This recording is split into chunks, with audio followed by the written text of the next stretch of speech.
The night broke open, like something wounded. Rain came down in sheets against the stone walls of Aldrich's manor, and Maren ran. Barefoot, her thin nightdress already soaked through, clinging to her legs, pulling at her, like hands that wanted her to stay. Behind her, the iron gate slammed. Voices rose in the dark. Men shouting her name and torches bobbing yellow through the downpour, and somewhere the low bark of dogs waking to the hunt. She did not look back, because if she looked back, she would see the house.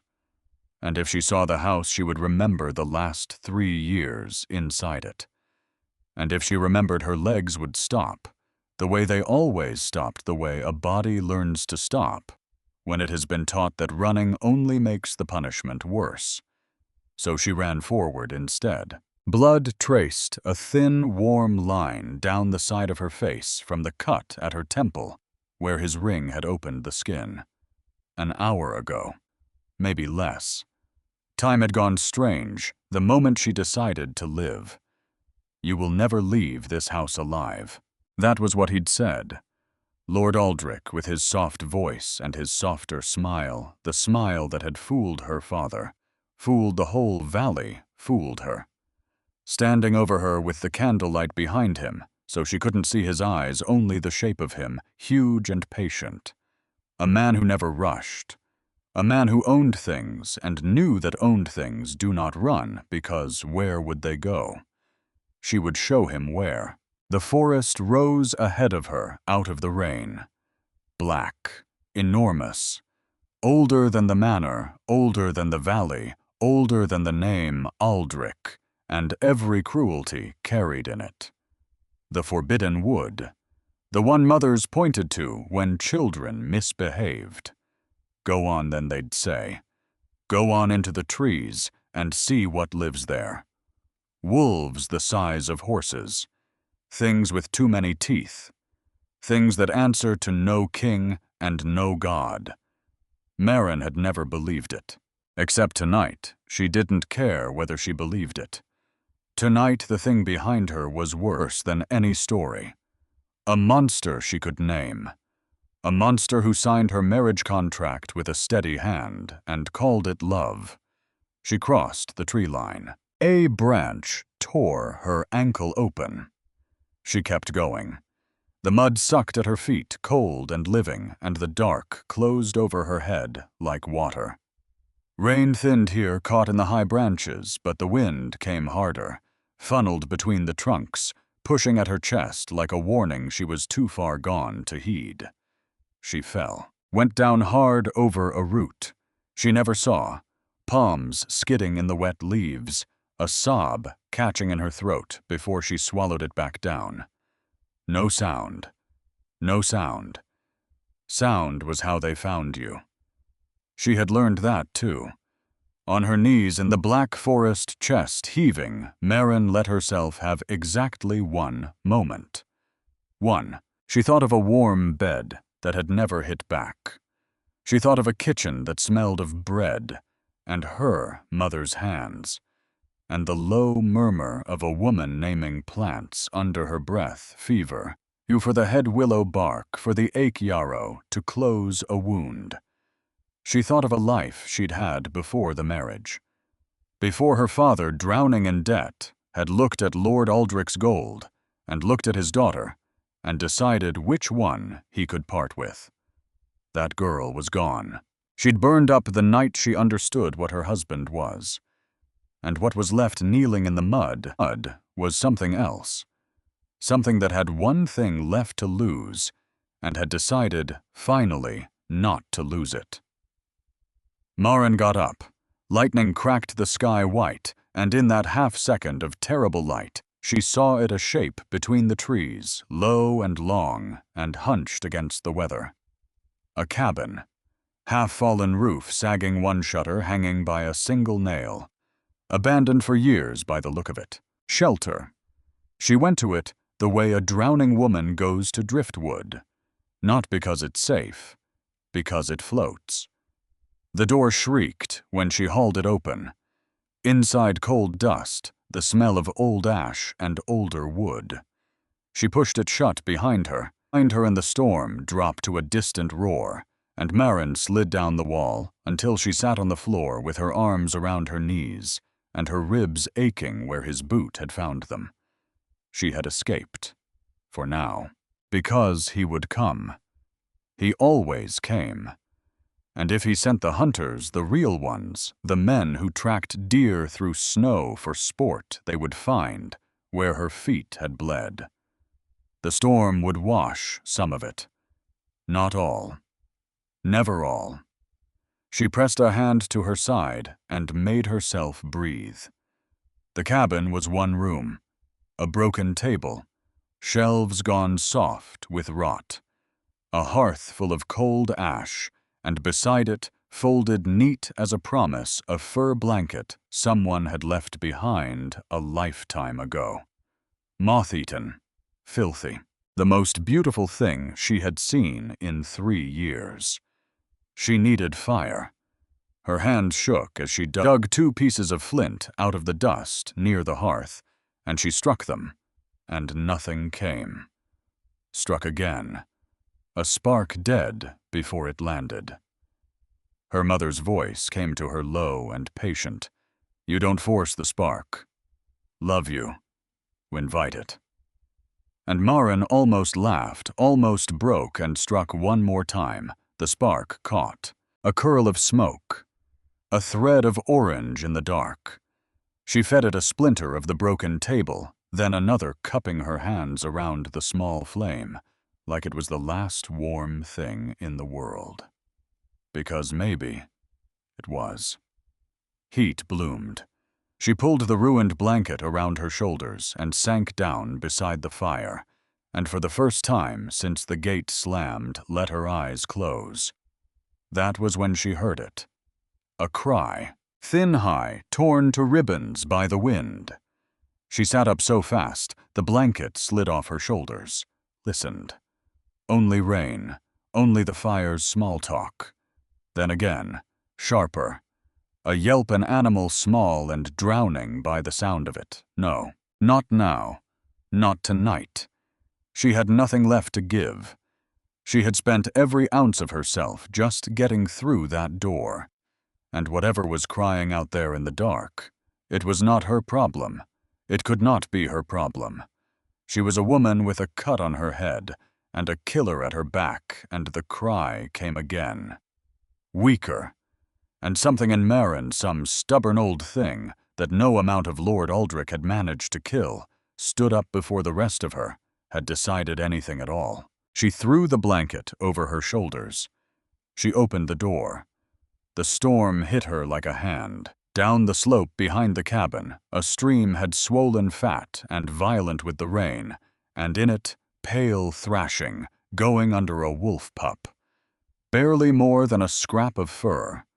Its paws beat at the water, and the current dragged it under and spat it up and dragged it under again, and it screamed that thin scream one more time, and Maren was already moving. She did not think.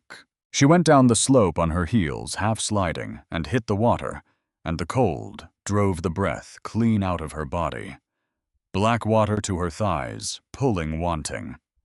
She lunged, missed, lunged again, and her fingers closed on wet fur just as the stream tried to take him past her, and she hauled him up against her chest and turned back toward the bank, with the water fighting her for every step. She fell twice, climbing out. Both times she twisted so she'd land on her back and not on him. Then she was through the door, and it slammed, and the storm was outside again, where it belonged. The pup shook in her hands. So small. Ribs like a bird's heart going so fast she could feel it against her palm, a terrified flutter. She dropped to her knees by the fire and pulled the blanket around them both and rubbed the water from his fur with hands that would not stop trembling. "There," she whispered. "There. I've got you. You're all right." He was not all right. Her fingers found it as she worked a wrongness in one hind leg, The bone shifted where no bone should shift. Broken. Clean, but broken. And under the fear that was still shaking her own body, something older woke up. Something her mother had put into her hands before Maren was tall enough to reach the drying racks. She knew this. This she knew how to do. She looked around the ruined cabin and found what the forest and the years had left her. 2 straight splinters of the broken table. A strip torn from the hem of her nightdress, already ruined anyway. She worked fast and gentle, and her mother had talking low the whole time, not because the pup understood, but because her own voice steadied her hands. Easy, easy now. I know it hurts. I know. She set the leg, splinted it, bound it snug, not tight, and only when it was done did she let herself sit back on her heels and breathe. The pup's eyes opened. She had expected the flat brown of any young animal. What looked back at her was gold, a deep burning amber catching the firelight and holding it, and behind the color, something that had no business being in the eyes of a beast. Attention. Awareness. As though something much older were looking out through a very young face. Maren went still. Well, she said softly to cover the shiver that ran through her. Aren't you a strange little... The pup let out a small broken breath and pushed his nose into the crook of her arm and impossibly settled. As if the shaking had run its course. As if he had decided she would do. Outside, thunder rolled. But under it, around it, Maren heard something else. Something that did not belong to any storm. A branch snapping far too heavy for wind. Then another. Then silence. The wrong kind. The kind that has weight to it. The kind that presses on the back of your neck. The kind an animal knows before a mind can name it. She did not know it yet. Not fully. But she had not run into the forest to escape her fate. She had run straight into the middle of it. The fire burned low, and Maren slept without meaning to the pup a small, warm weight against her chest, and the forest outside filled up with eyes. They came out of the trees, the way shadows come when a cloud passes the moon all at once, and everywhere, and silent. Wolves. But has not the wolves of any hunter's story. These stood tall as ponies' shoulders, rolling with muscle, under coats of black and iron gray, and their eyes caught the last of the moonlight, and threw it back gold. They ringed the cabin. They made no sound. Their breath smoked in the cold, and they waited, because their king had not yet spoken. He came last. Larger than all of them, his coat, the black of a moonless midnight threaded through with old scars that caught the light like frost. He put his nose to the wind, and the wind carried him the scent of the cabin, and everything in his great body went rigid. His heir was in there. Bramwell, his sister's son. The last of that blood the pup half the pack had already given up for dead, gone 3 days now, and here alive and tangled up in the scent of a human woman. The king's growl started so low it moved through the ground before it reached the ear. He came to the door. 1 step. 2. He could smell her fear soaked into the threshold hours old. He could smell her exhaustion. He could smell blood her own from a wound, and beneath it, something that stopped him cold where he stood. Bramwell's scent, not just near her, on her, in the particular way that meant hands, that meant a body curled around a body. That meant she had not merely found the pup, she had saved him, carried him, set his broken leg with her own fingers, and bound it with cloth torn from her own dress. A human had touched royal blood and healed it. The king lowered his massive head and breathed her in through the gap beneath the door. Slow the way a starving man breathes the smell of bread. And the thing that woke in his chest was not gratitude, though gratitude was in it. It was not hunger, though that was there too. It was older than either. It was the pull of a debt that the oldest law of the wood does not let go unpaid. Behind him, without a sound, the whole pack lowered themselves to the wet earth. They felt it move through him, that shift, that pressure in the air, and they bowed to it the way grass bows before a coming storm. Inside Maren slept on, unaware of the circle drawn tight around the walls, unaware of the gold eyes fixed on the door, unaware that the small life she had pulled from the water was not a stray at all, but the future of a kingdom she had never known existed, and that its king had just found the woman who saved it. She woke to growling. Not the pup. The pup was awake against her ears, flat, a tiny answering rumble in his chest aimed at the door. This other sound came from outside, from all around. Deep and layered, many throats at once, a sound that came up through the floorboards and into her bones. Maren was on her feet before she was fully awake, the small knife from her belt in her hand, back to the wall. She went to the window, and her breath stopped in her throat. They stood in a ring around the cabin. Wolves, enormous impossible rain, still beaded on their coats, gold eyes burning steady through the gray dawn light. Dozens of them, not pacing, not lunging, watching. Every one of them turned toward the cabin, as though the cabin were the only thing in the world. Every story she'd ever laughed at came back to her at once and stopped being funny. Then the ring parted, and the largest of them came through black as the inside of a well-scarred silver, moving with a slow certainty that was somehow worse than any charge. He crossed the open ground and stopped before the door. He lifted his head, and his eyes found the window and found her, and locked. It was not the look of an animal. Maren had spent 3 years learning to read the exact weight of a man's attention, the difference between being looked at and being appraised, between being seen and being owned. And this gold, unblinking, patient stare, she knew it in her spine before her mind caught up. It was the second one. She stepped back from the window. The wolf did not move. The others did not move. And then, low and deliberate, the great black wolf's body began to change. The fur drew back like shadow pulling off a wall at sunrise. The frame reshaped rose stretched. Paws became hands.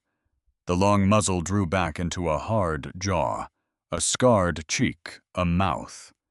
And where a wolf had stood in the mud, a man now stood in the gray light, tall, broad, through the shoulders. Dark hair falling wet around a face that had clearly known battles and won them. Bare to the cold and not feeling it. And his eyes stayed exactly the same. Gold, molten, fixed on the door as though the wooden door were nothing at all. The door swung open. Maren did not step back again. Something in her had run out of backward. She stood by the fire with the knife in one hand, and the pup pressed to her side, and she lifted her chin, and she looked the impossible thing in the eye. "You are mine," he said. His voice was low. It moved through the small room like the growl had like weather, like something you feel before you hear. And Maren, soaked, bleeding, exhausted, past the end of herself, felt the words land in the exact bruised place where 3 years of that same sentence already lived. And something in her broke open, not into pieces, into fire. "No," she said. He blinked, as if the word were a language he did not speak. "I don't know what you are," she went on, and her voice shook, but it did not stop. and I don't know what you think happened here, but I have spent 3 years belonging to a man who said those exact words, who smiled while he said them. So you'll forgive me." Her breath caught. Steadied, if I do not fall to my knees the second another one walks through the door. Silence. The fire spat. The pup looked between them. The man the king stood in the doorway with the dawn behind him and studied her, the way she imagined he studied everything. Patient, total. And for the first time, something crossed that hard face that was not certainty. "You saved him," he said at last, quieter. "He was drowning." She did not lower the knife. "I'd have done it for a dog. I is not a dog." A muscle moved in his jaw. "He is my sister's son, the heir to this wood, and you set his leg." His gold eyes dropped just for a moment to the small splinted limb against her side, then rose again to her face, and the weight in them had changed into something she could not name and did not trust. No human enters this forest and lives. No human touches the blood of my line. You have done both before the sun has even risen. "Then I'll leave," Marin said. "Point me out. I'll go." "You cannot. Watch me." "You cannot," he said again. And now there was something almost like trouble in it, almost like the words cost him. "Because it is no longer only a matter of what you wish, or of what I wish." The moment your hands closed on him, an older thing than either of us opened its eyes. Marin's grip tightened on the knife. "Speak plainly. I'm very tired of men who don't." That of all things stopped him. A long beat. The gold eyes narrowed not in anger, in reassessment, as though she had turned out to be a different animal than the one he'd tracked to this door. "Doran," he said. "What? My name. You asked me to speak plainly. Men who don't, you said." Something that was almost the ghost of dry humor moved at the corner of his mouth and was gone. "I am Doran. I hold this wood and the pack that runs it. And you, Marin. He said it slowly, as if setting it somewhere he wouldn't lose it. "You have walked into the middle of something you do not understand. Your husband's men are already searching the valley. They will reach the tree line by midday. And now there is a debt in this forest with your name on it, whether either of us wanted it or not." Outside the pack shifted, a low ripple of sound, and Marin, standing her ground in a falling-down cabin, with a knife she barely knew how to use, holding a wolf child that had rewritten her fate while she slept, understood two things at once. The first was that she had not escaped anything. She had only traded one cage she understood for a wilderness she did not. The second, and this one frightened her far more, was that when this gold-eyed king said the word mine, some traitor part of her had not flinched, the way it flinched for Aldrich. It had listened. She hated that. She would deal with that later. "Midday," she said instead, and made herself think made her mother's steady voice rise up under the fear. "You said midday. Then we don't have time for prophecies and debts." She lifted the knife an inch, not a threat, now a question. "Tell me what's coming, and tell me what this creature really is. Because I did not survive that house just to die in these trees for want of a straight answer." Doran looked at her for a long moment. Then, and neither of them would understand it, until much later the king of the Forbidden Wood did something he had not done for any living soul in longer than he could remember. He answered her, but before the first word left him, the pup in Marin's arms went rigid. Ears up, a sound climbing out of that small chest that was far too large for it, a snarl of pure warning aimed not at Doran, aimed at the dark corner of the cabin, where the ash of last night's fire had been disturbed, where something had been left tucked beneath the rotted shelf that had not been there when Merrin fell asleep. Doran saw it the same instant she did, and the color drained clean out of his face, because the thing tucked in the ash was a token of the pack.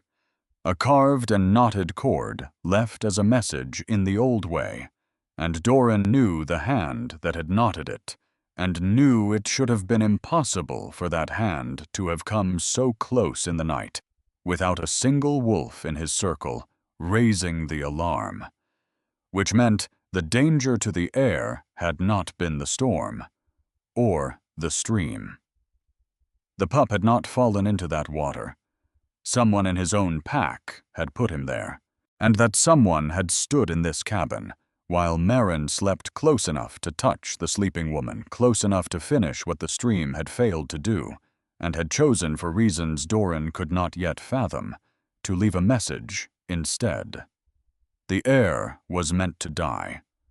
The plot was already inside the walls, and the only person who had stood between Bramwell and the dark was a bleeding human woman who had refused twice now to belong to anyone at all. "Marin," Doran said very low, and for the first time the certainty in his voice had cracks running all through it. "Whatever comes next, do not let go of that pup." Outside, the wind changed, and somewhere in the trees, unseen, something that wore the shape of a friend began to smile. The token in the ash changed everything. Marin watched the king cross the room and crouch over it without touching it, and she watched a man who had walked through her door, certain of the whole world, go suddenly terribly still. She had seen that stillness before, not in an animal. In her own hands the night she found the ledger, and understood exactly what her father had sold her for. It was the stillness of a person learning they had been betrayed by someone they trusted. "Who left that?" she said. Not a question. She already knew it mattered. Doran didn't answer right away. He lifted the knotted cord on one finger, turned it in the gray light, and something moved behind his eyes that she couldn't read. "Someone who was here," he said finally. "In this room, close enough to touch you, and they chose to leave a message instead of a body." Cold went down her spine, slow. Because she thought of it, then the branch she'd heard snap too heavy for wind, the way the pup had tensed against her in the dark. "Why?" She could barely say it. "Why leave me alive?" "I don't know." And she believed him, because a man who knew would not have looked so undone by not knowing. They left the cabin at first light because they had to. Aldrich's men would reach the tree line by midday, Doran said, and the cabin sat too close to the forest's edge to defend. So Merrin wrapped the pup against her chest in the ruined blanket, and she followed a wolf king deeper into a wood that no living person had walked out of. And she told herself this was a choice. It was, and it wasn't. It. Because behind her lay a husband who would kill her slowly for the crime of leaving. And ahead of her lay wolves the size of horses, and a man who turned into one of them, and a debt she didn't understand. And between those two things there was no good door. There was only the door that let her keep breathing a little longer. She chose breathing. She would always, it turned out, choose breathing. That was the thing 3 years with Aldrich had not managed to take from her, though God knew he'd tried. The forest changed as they went. The storm-battered edge gave way to something older trees so wide 4 men couldn't ring them. Moss thick as fur, a green light filtering down through the canopy, like the inside of a cathedral. Wolves paced them on either side, always at the edge of sight, gold eyes flickering between the trunks. And the pup slept against her heart, warm, trusting his splinted leg tucked up beneath him. She kept her hand over him the whole way. Do not let go of that pup. Doran had said it like a prayer and a warning both. So she didn't. They came at last, to the heart of it. A hollow, ringed by standing stones gone soft with centuries of moss, and among them dens dug back into the earth and everywhere. The pack dozens. More than had circled the cabin. Whole families of them pups tumbling in the leaf litter, old gray-muzzled wolves watching from the shade. It should have terrified her. It did terrify her. Except there was something in it that reached past the fear and closed a hand around her throat because it was warm here. It was alive. Pups played. Elders dozed. A mother nosed her litter into the sun. And Marin, who had spent 3 years in a house of cold marble, where laughter was a thing you learned not to do, stood at the edge of that living hollow and felt her eyes sting for reasons that had nothing to do with wolves. She hadn't seen a family in 3 years. She'd forgotten what one looked like. "They know he's back," Doran said low beside her. The pack had gone quiet, every gold eye turning toward the small bundle at her chest. "They gave him up for dead 3 days ago." "He nearly was." Her voice came out rough. "His leg, I know." He looked at her then, and the weight of that look had changed again, softened at the edges into something that made her want to step back. "You set it, in the dark, with a broken table and your own dress." A pause. Where does a lord's wife learn to set a bone? And there it was, the question that opened the door to the only part of herself Aldrich had never touched. "I wasn't always a lord's wife," Marin said. "She earned her place with her hands. Not with the debt, not with the prophecy, not with anything the forest decreed. With her hands.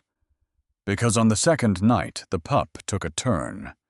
Marin woke in the den they'd given her hers alone, a courtesy she didn't miss the meaning of to the sound of Bramwell whimpering, and she put her palm to him and felt the heat pouring off his small body like a stove, and her stomach dropped straight through the earth. Fever. High. Climbing. And she knew the way her mother had taught her to know that this was not the leg. The leg was setting clean. This was something in the blood, something that had gotten into him before the stream, before the cabin. Something that had been given to him. Poison. The word landed in her before she'd finished the thought, and with it a terrible clarity, the too easy fall into the water, the token in the ash, the branch that snapped too heavy. The pup had not slipped.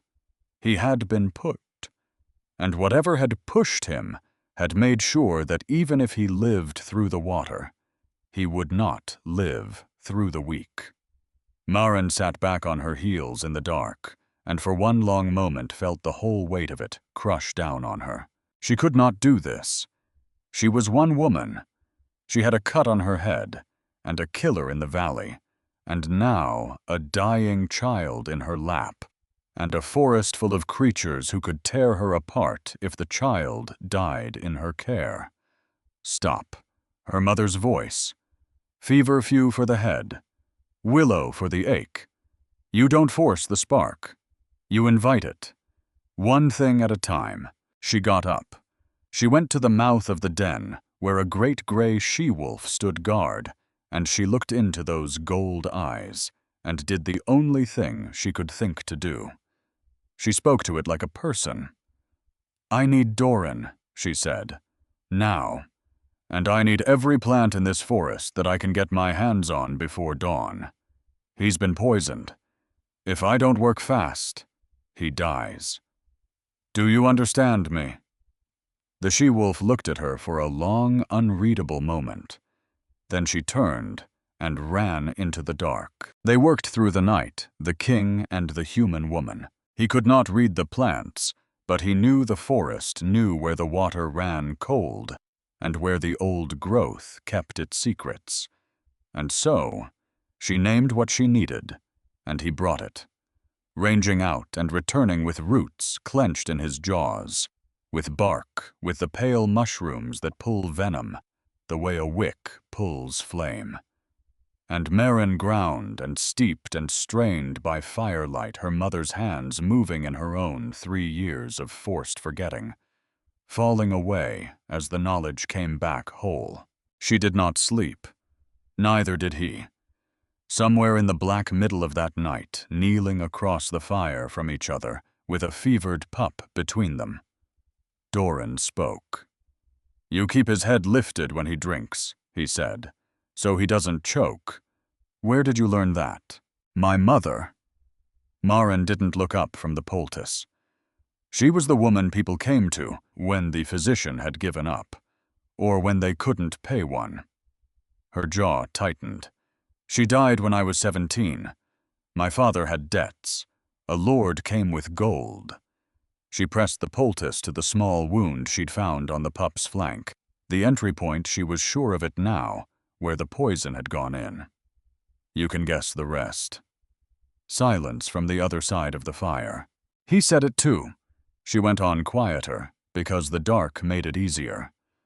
"Aldrich, the first night, you are mine, like it was a gift he was giving me." Her hands didn't stop working. "I believed him for about a month. It took me 3 years to stop." "And yet," Doran said slowly, "when I said it you did not weep. You reached for a knife." Maren's hands did still then, just for a breath. "Yes," she said. "Well, I'm a slow learner, but I do learn." And across the fire, the Wolf King looked at her with an expression she would turn over in her mind for many nights after, because it was not the look of a man who wanted to own a thing. It was the look of a man who had just realized he had never once in all his long life been refused, and that he did not entirely hate it. By dawn, the fever broke. Bramwell drank on his own. His eyes cleared that strange ancient gold, blinking up at her with something that was unmistakably relief. And he pushed his nose into her palm and sighed, and Maren put her face down against his small, warm side and let herself shake finally now that it was safe. She had saved him twice. The pack had watched her do it. And when she came out of the den into the pale morning light gray with exhaustion, she found them changed. The wolves that had watched her with wariness now watched her with something else. They lowered their heads as she passed. An old female pressed her huge skull briefly against Maren's hip once and moved on. She had not been given this. She had earned it, and the difference was the whole world. The gift started after that. She'd wake to find them at the mouth of her den. Berries still cold with dew wrapped in broad leaves. Soft furs laid out with care. A comb carved from antler. And on the third morning cut into the wood of the den's frame a pattern of knotted lines she didn't recognize, old symbols, precise, that seemed almost to pulse in the low light. Doran found her tracing them with one finger. "Protection," he said. "Old markings. They tell the pack this den and the one inside it are not to be touched." Maren kept her finger on the carved lines. "You did this." "Yes." "Why?" He was quiet a moment. "In the old stories," he said, "a wolf leaves a gift at the door of the one he means to court. Food to say, you will not go hungry. Fur to say, you will not go cold. The markings to say—" He stopped. "To say what?" "You will not be harmed, not while I draw breath."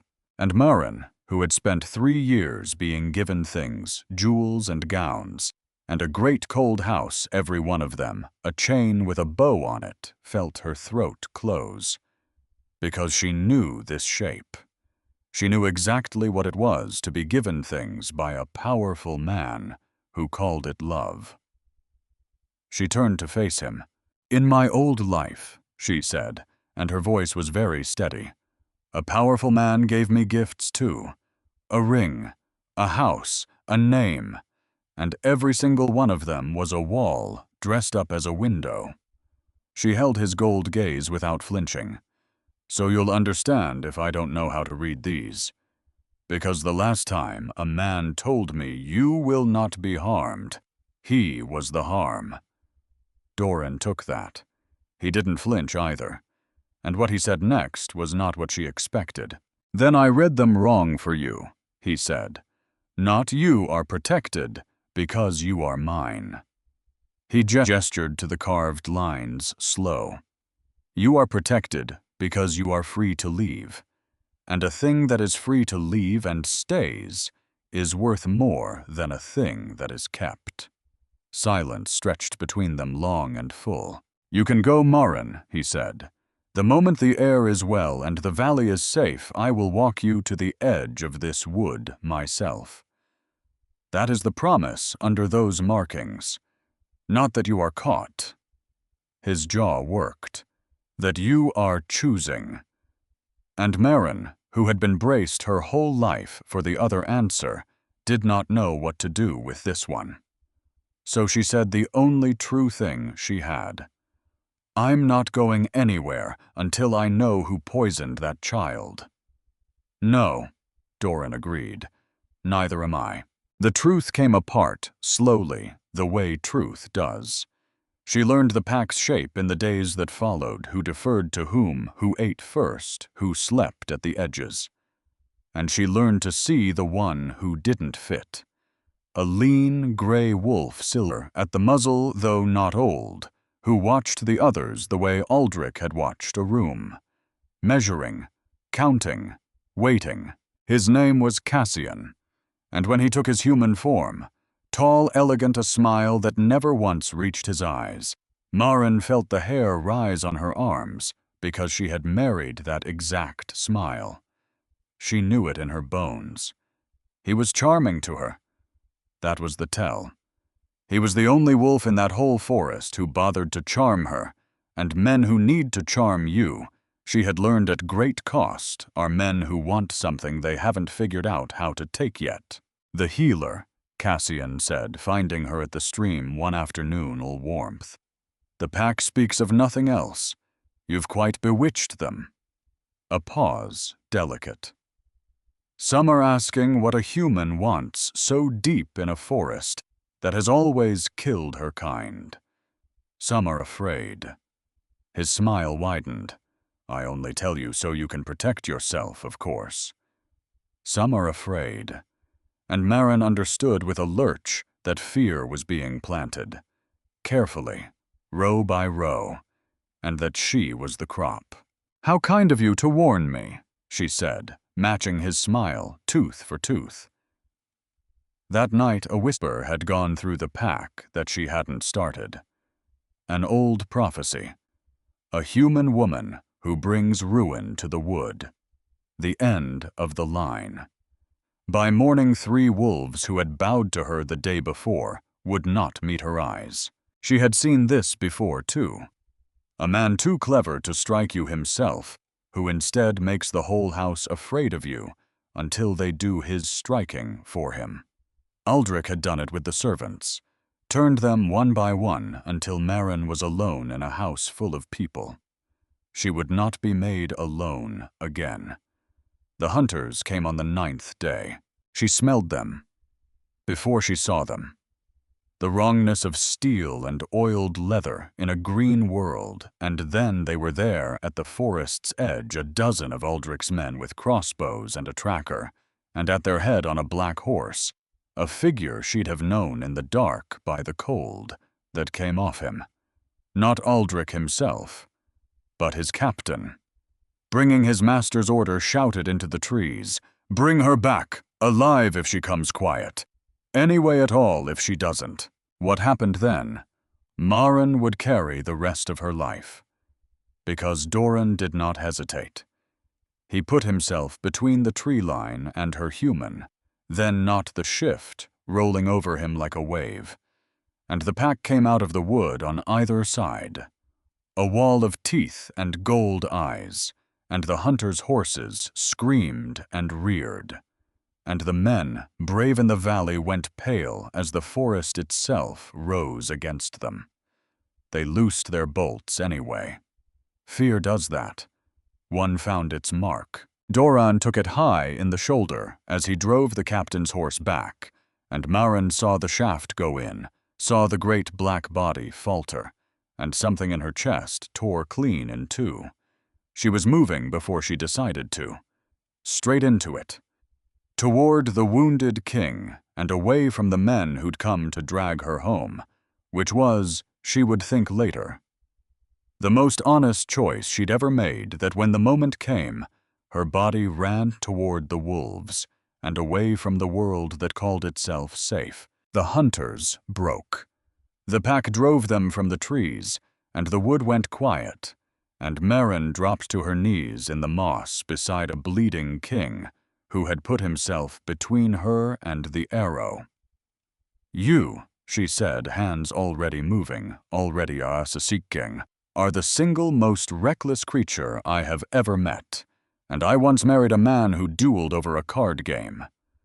Doran half shifted, breathing hard, huffed something that might have been a laugh. "The bolt has to come out," she said. "It's going to hurt more than anything has ever hurt you. And you're going to hold still and let me, because for once in your enormous, stubborn life, you do not get to be the one who protects. Do you understand me? Tonight you let yourself be saved." He looked up at her, gold eyes fever bright, and something passed between them that had no name yet. "Yes," he said, and he let her. She got the bolt out. She packed the wound and bound it and sat with him through the worst of it, the way she'd sat with the pup, the way her mother had sat with strangers who couldn't pay. And in the long dark hours, with the fire low, and the pack sleeping in a protective ring around them, both Doran told her the thing he had not told her yet. "The debt," he said, his voice rough with pain. "The one that opened when you saved him. I let you believe it bound you to me." A long breath. "It doesn't. It never did." Maren went still. "The old law only opens a door," he said. "It cannot make anyone walk through it. That takes two. Both choosing. Every day, choosing again." His gold eyes found hers in the firelight. "I told you that you were mine because that is what my father said, and his father, and every king of this wood, back to the first. I said it before I knew you, before I knew better. And now Doran said, I would not have you if you were bound. There is no honor in a caught thing."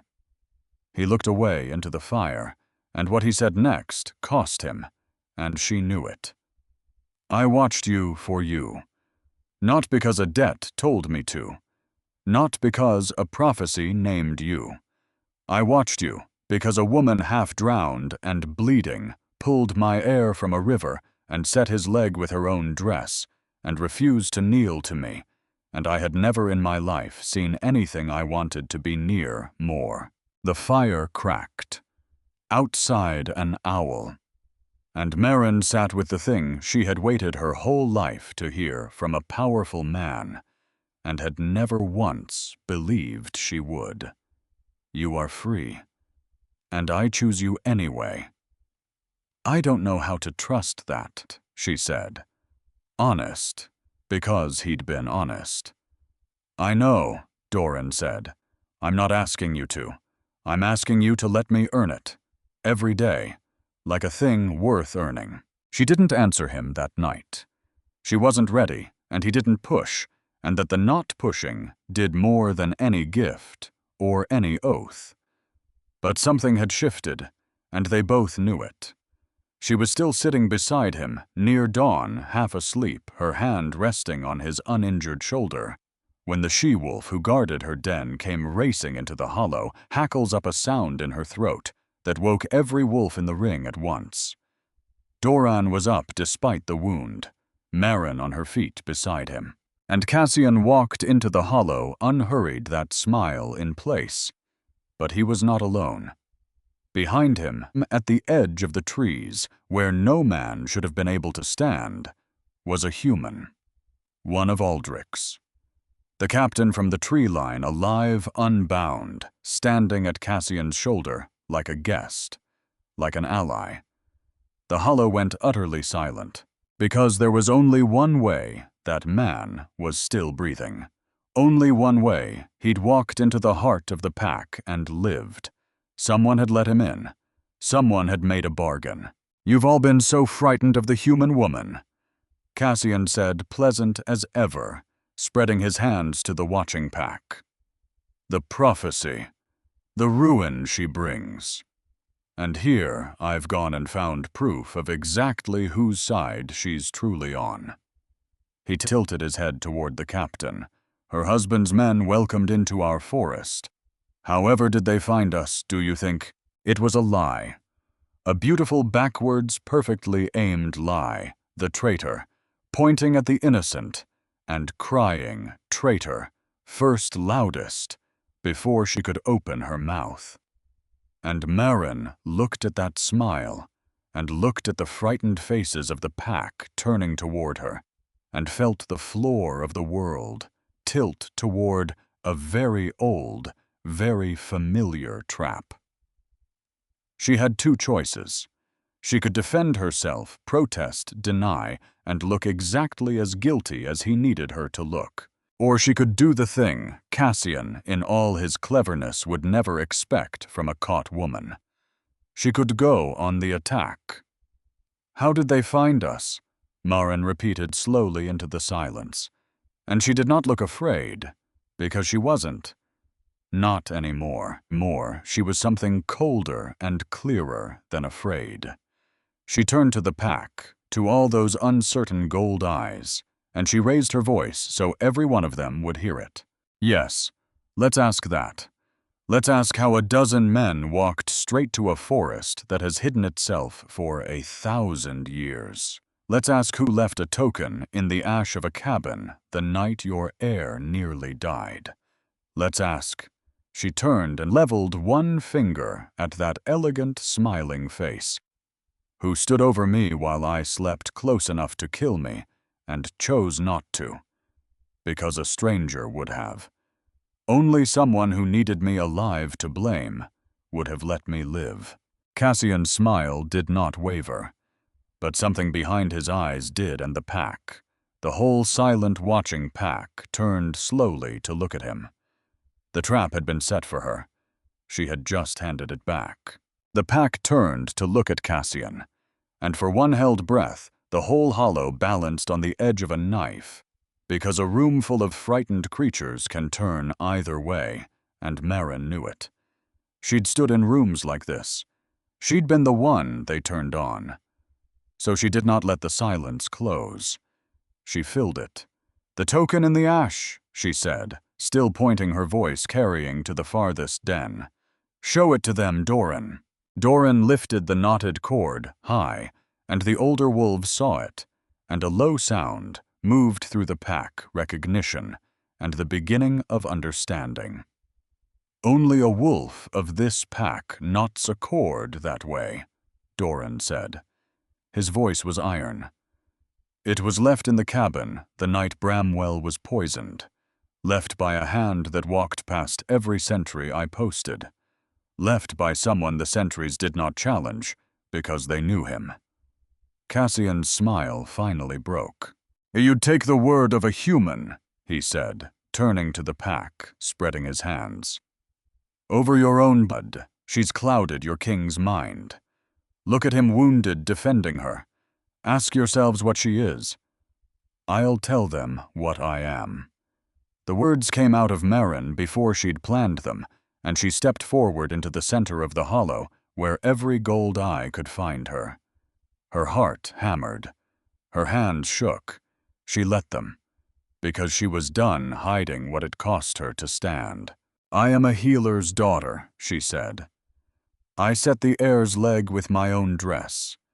I pulled the poison from his blood with my own hands 3 nights ago, while this one—" She did not look at Cassian. She looked at the pack. "Did nothing. I have no prophecy. I want no throne. I came to this forest with a cut on my head and a dead woman's book of plants running from a man who called me his property. And I will not let another clever man in a nice smile decide what I am before I've had the chance to show you myself." Silence. And then into it a small sound. Bramwell. The pup pulled himself out of the den on his splinted leg, slow determined, and he crossed the open ground of the hollow, past his king, past the elders, past the wolf who had tried to drown him, and he came to Maren, and he pressed himself against her legs, and he turned to face Cassian with his hackles up and a snarl in his small chest. The air, choosing, and a pack that had wavered did not waver anymore, because their future king had walked wounded across the whole hollow to stand with the human woman. And there is no argument, no whispered prophecy, no clever smile that outweighs a child crossing a room to tell you where he is safe. The wolves lowered their heads, not to Cassian, to her. Cassian ran. Of course, he ran. Men like him always run the moment the room stops being afraid of the person they told it to fear. He bolted for the trees, shifting mid-stride, and 2 of the pack's fastest went after him. But he'd planned his escape the way he planned everything, and he was gone into the deep wood before they could close the gap. Gone. But not far. Maren knew that too. Men like Cassian don't leave. They regroup. They come back with something worse. She just didn't yet know how much worse. That night, she finally opened her mother's book all the way. She'd carried it for 9 days against her chest through storm and stream and fever, and she'd used it the plant pages, the ones stained and dog-eared from a lifetime of use. But there were other pages. Pages near the back she'd never read, because as a girl, they'd frightened her full of her mother's smaller, older hand, and drawings that didn't look like anything that grew. She read them now by firelight with Doran resting beside her healing, and Bramwell asleep against her side. And the forest she'd stumbled into stopped being a stranger, because her mother had been here. The drawings were the standing stones of this very hollow. The old markings were carved in these pages in her mother's hand, decades before Doran ever carved them on Maren's den. And there was a name written and underlined, and written again, the way you write a name that has hurt you. Cassian. Maren's blood went cold. She read it 3 times to be sure she wasn't inventing it. She wasn't. Her mother had known this pack. Her mother had been trusted, here a healer welcomed into the wood, the way Maren had been welcomed, and her mother had been driven out. Betrayed. By a lean gray wolf with a smile that never reached his eyes, who had wanted something decades ago that a human woman stood in the way of. Doran. Her voice didn't sound like her own. My mother knew this place.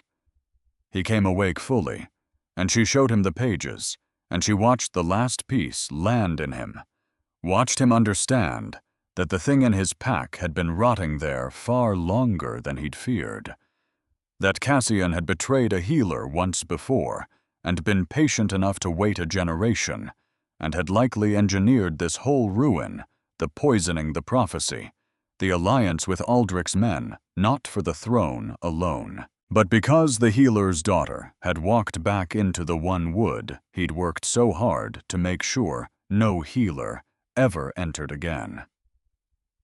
You were never a stranger here, Doran said quietly. You were coming home. You just didn't know it. And Maren, who had spent 3 years being told she belonged to a place that only ever caged her, put her hand flat on her mother's book and understood finally what it was, to belong to a place that had been waiting for her. It undid something in her, gently, the way a fist unclenches after a long time held tight. Aldrich came on the last morning of winter. He did not send the captain this time. He came himself, because Cassian had gone to him. Maren understood at once Cassian in a man's shape at the edge of the wood, whispering to a lord who wanted his property back, the way the traitor whispered to everyone. I can get you into the forest. I can hand you the woman. All I need in return is the pack leaderless and mine. 2 men who called love ownership standing, shoulder to shoulder, at the tree line. Her husband, and the wolf who'd betrayed her mother. It should have frightened her. It steadied her instead, because she finally understood the shape of the thing she was fighting. It had always been the same thing, wearing different faces. A man who cannot love a thing without a leash on it. And she was done being anyone's leashed thing. Aldrich's soldiers came through the trees with fire torches to burn the wolves out, and the wood filled with smoke, and the scream of horses, and the roar of the pack. And in the chaos, Maren did not run to hide, and she did not stand frozen, and she did not wait to be saved. She got to work, because a healer's daughter knows what smoke does. She knew which way the wind would carry it, and she knew the pale-capped mushrooms Doran had gathered for the poison could be dried and thrown on a fire to double the smoke and blind the men who made it. She knew the stream's cold cut, and where the ground turned to bog that would swallow a horse's leg. She had spent 9 days learning this forest, the way she'd once learned a cruel house, every exit, every weakness, every place a person could hide or fight or breathe. She turned that knowledge into a weapon. She moved through the smoke, directing wolves the way her mother had once directed a sick room. You here, you there.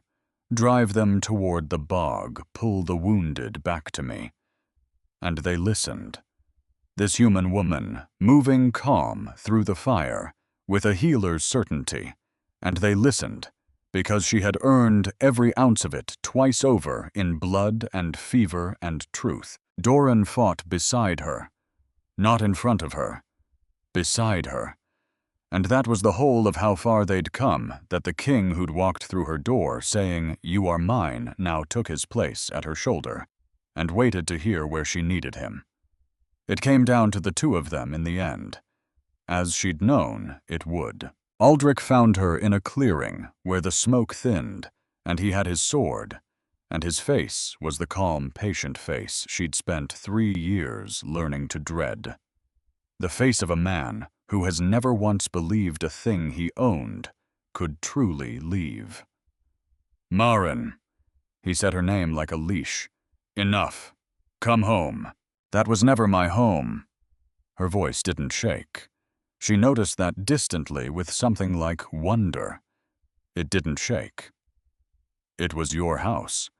I only ever lived in it the way a bird lives in a cage. You confused the 2. You always did. You're my wife. I was a payment, she said. My father's debt with a ring on it. You never wanted a wife, Aldrich. You wanted a thing that couldn't leave. And you spent 3 years teaching me I was that thing. She lifted her chin. You were a poor teacher. It didn't take.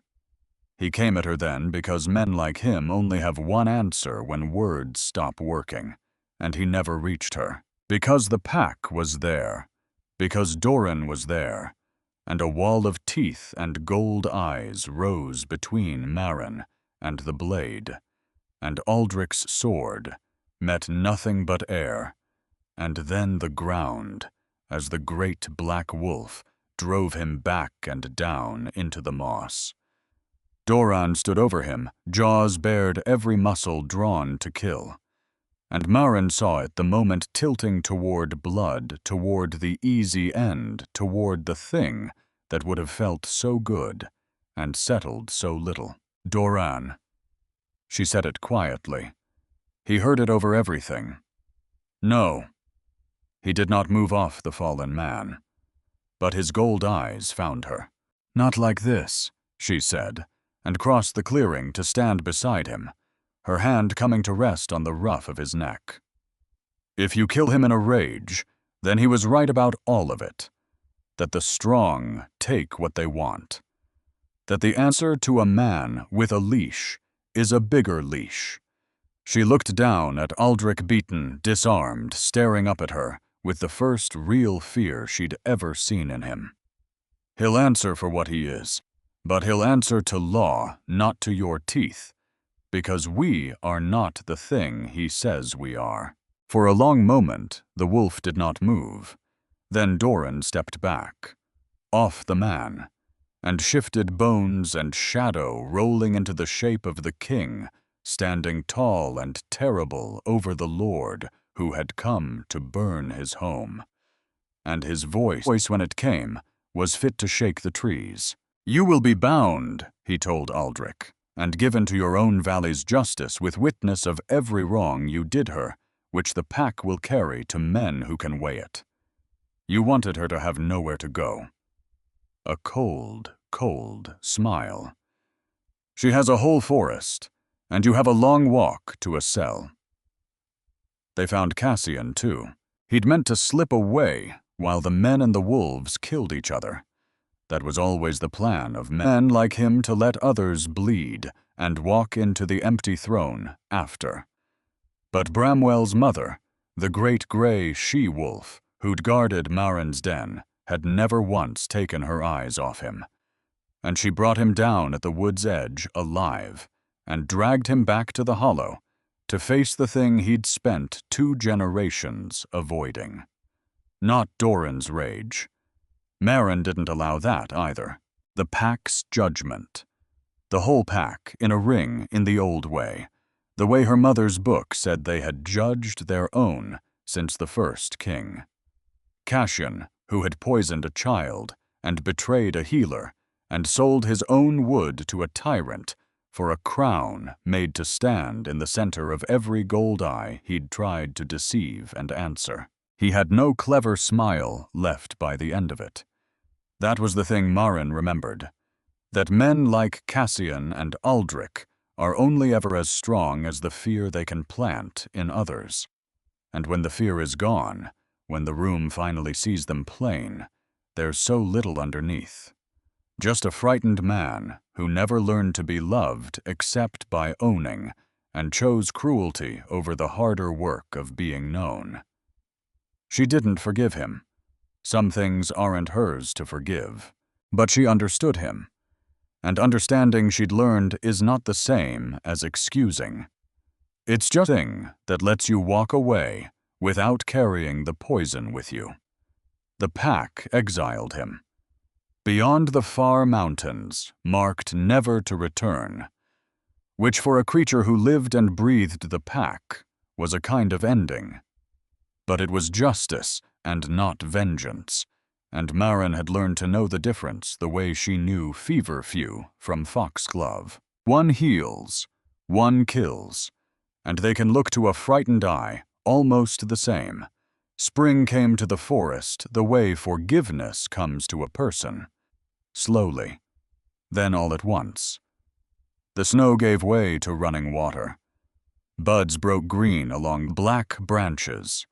The hollow that had known smoke and blood filled instead with the tumble of pups in the sun, and Bramwell, his leg healed clean, his splint long gone, ran with them now fast and whole, his gold eyes bright. Maren stood at the edge of the standing stones, where her mother had once stood, and breathed air that smelled of thaw and pine and living earth.